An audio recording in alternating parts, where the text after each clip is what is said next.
So we've looked at lots of ways to navigate inside of a document, but what about navigating outside of a document? What do I mean? Well, what if you have a lot of files, several InDesign layouts, several Photoshop and Illustrator files that you need to manage and navigate around for the sake of a publishing project? Well, let's press Control-0 or Command-0 on Mac just to fit the document to window, and now we'll look at navigating around multiple files using Adobe Bridge, which comes with InDesign and the Creative Suite.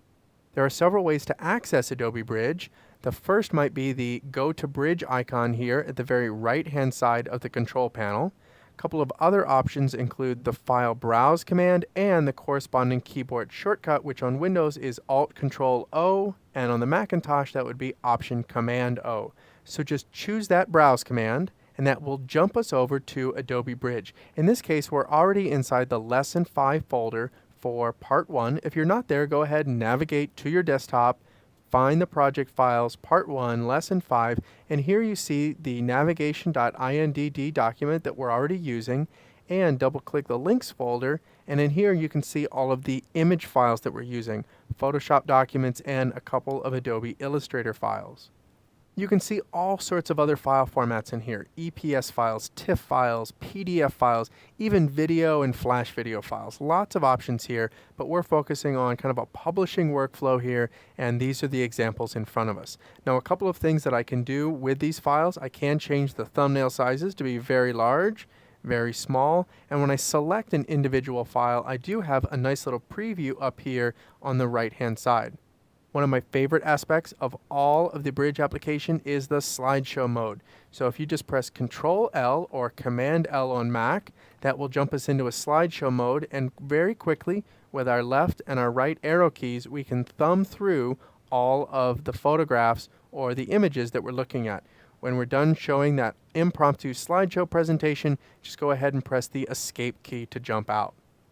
Now on the right-hand side here, we see all sorts of metadata. That is labeling technology, information about our file. So we can see who created these files, when they were created, all sorts of copyright information about them, and so on. So if I select this file, I can see that I was actually the photographer here. It's of a mountain in Colorado. The specific location is Emerald Lake in Estes Park, so on and so on. Lots of information can be seen about your files if they're tagged properly. And the beauty of a properly tagged file, that is, file that has nice metadata in it, is you can find content. So Control F or Command F will bring up the Find dialog box inside of Bridge.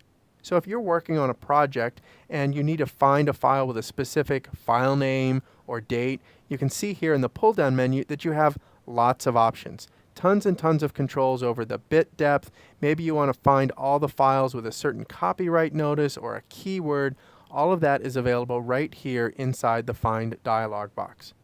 I'm going to go ahead and press Cancel for now and just introduce you to a couple of other aspects to the Adobe Bridge interface.